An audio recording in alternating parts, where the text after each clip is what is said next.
Hey, it's Adam here, and you're watching The Culture Hack, where we're talking about how to create engaged workspaces that unlock the potential of your teams and drive your business forward in ways you've never seen. So stay tuned. Welcome, Wes. Thanks for coming on the show. Thanks, Adam. Can I say that we both played hockey poorly together? Is that appropriate? I say we played, didn't say we won. Yeah.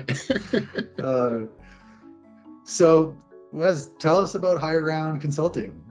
Sure. Higher Ground Consulting, we're a technical consulting company, engineering and environmental. We provide solutions in earth, water, and environment, anywhere in that realm.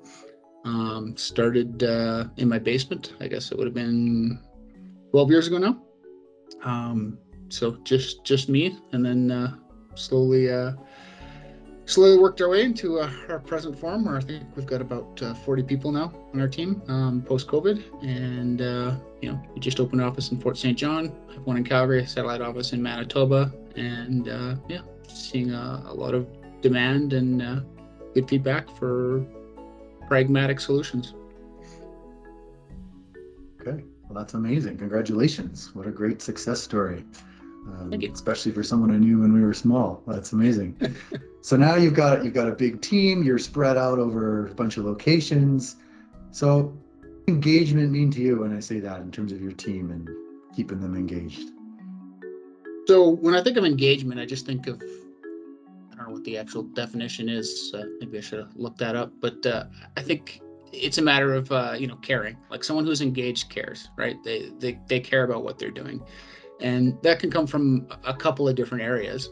One is the actual work that you're doing. So, there's some people that, there's some projects, I would say, that in areas of our work where people get engagement just out of directly what we're doing. Some alternative energy, some green solutions projects that reduce water use, carbon footprint, environmental impact in oil and gas, mining, your traditional sectors, and ensuring that we have projects that are meaningful. That helps. But every project isn't necessarily, those projects are great, but sometimes we also just need to improve the drainage on a site so that the storm pond doesn't fill up as quickly, and they, save money, or something a little more, I guess, mundane or not as exciting.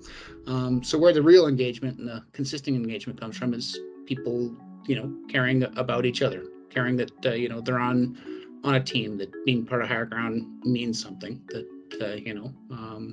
you get engagement from caring about what the person beside you is doing, and that it impacts the people around you. Okay, amazing. I love that. If you don't care about what you're doing, then what's the point, right? Yeah, basically. Like, so you're not, if you don't care, you're not going to be engaged, and vice versa. At least that's how I view it. Sure, right. So you've got, the team has grown, you've got 40 people, COVID happened in the middle there, now you've opened new offices. So besides the obvious kind of distance, multiple offices, what sort of obstacles do you see when you think of engaging your team that you've experienced?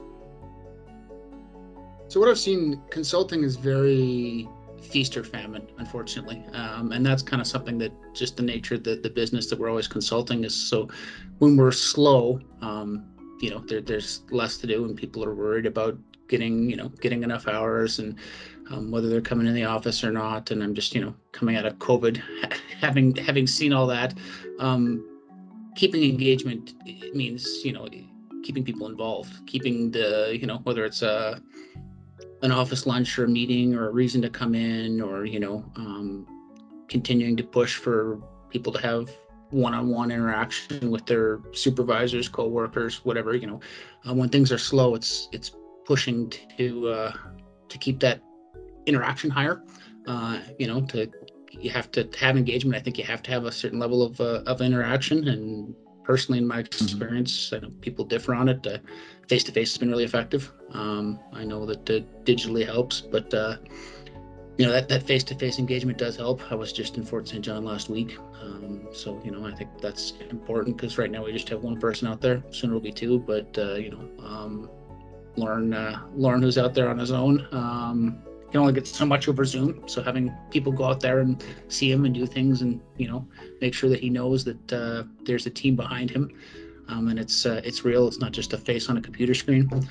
I felt is important. And then the opposite is right now what we're finding is we're incredibly busy, and between client demands and project demands and schedules, work coming in, that people just get too busy to stop and kind of provide feedback, celebrate accomplishments, take time to eat lunch together as opposed to eating your lunch while you're working, things like that. So that's been the obstacle that we're facing right now. I would say more than ever is taking the time to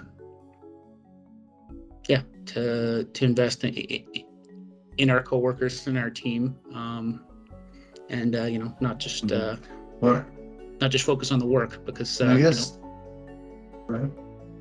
Just because after being slow for so long, it's easy to fall into that. Yeah, right. You're your family, and then you're at feast, and you're all excited, and you're doing the work, and you're walking to the office. You got a million things on your mind, and it's remembering to take the moment for that quick little, "Hey, how's it going? How's your weekend?" type interaction, right? Yeah, or hey, thanks for getting that to me. You did a good job. Or even learning opportunities too, right? Like it's thanks. This was awesome. This was awesome. Next time, do this. Just take that time to have that interaction and that feedback, and keep those relationships building, as opposed to just great, cool, that's done, on to the next. Well, I feel like you've kind of had a lot of experience doing that. So now, as you move forward, the coming year sounds like it's exciting with the new offices and everything. Do you have any kind of ideas or plans in your head how to continue to drive that engagement, to keep going out to Fort St. John?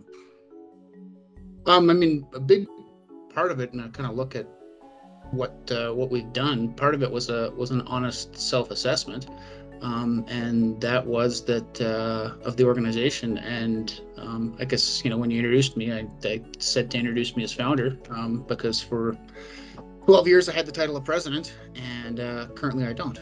We brought in a president because between being the principal civil engineer and the chief financial officer, and the various other tasks and roles that I have, we needed help. There were things that we wanted to do, in terms of formalizing some of our processes, our procedures, spending more time on employee development, employee engagement, and we just kind of looked at the skill set, and we needed help somewhere. Rather, we needed to hire another senior civil engineer like myself to pull myself away from the technical project work, or we needed to bring someone in to who had some experience in leading a team. And Gary Para, I've known for 5 years, and he was I guess semi-retired and kind of looking for something to do. So I jumped at the opportunity when I heard he was looking for something. I quickly poured honey in his ear and told him, "Look, we could use you here. Come help us." So having him aboard as a resource with a lot of business experience and some formal business training, which I don't have, I think has helped a lot. And we're, it's only been 7 months, I think, but we're already seeing some dividends and working on several different initiatives that he's now rolling out. And like right now, he's just this week we were working on providing some performance review training for our middle managers. Basically, like in the past, it's kind of something, well, we've done performance reviews and we've done employee development, but it's kind of it's been something that we've just kind of done a little ad hoc. Like, here's the form, here's how to do it. But he's now developing a slide pack and a PowerPoint presentation, so we can actually sit down and talk to some of our staff and some of the people that don't have necessarily the experience doing these. And as well for myself, even though I've done a bunch of them, can't say I don't have anything to learn, or can't certainly do it better. So we now have that resource and to look at those kind of things and those initiatives. So that's been awesome. Yeah, well, I have to give you a lot of credit. I know as a business owner, it's hard to let your baby go and give it to somebody to, whether it's the engineering piece or the leadership piece or whatever. So, I feel your pain and your growth there a little bit. So, nice work as the founder. That's what you got to do. It's what you got to do, right? So, um, well, I think we'd all agree with your point of view. Never stop learning. If resources are available, use them. Ask for help when you need it, and take the time, feast or famine. Right. So, Yep. thank you so much, Wes. I really appreciate you coming on and providing us with some insight. And best of luck in the coming year. Thanks a lot for having me, Adam. Good seeing you. Hey, thanks for watching The Culture Hack. Do you want to chat culture and engagement? Give us a call and come on the show.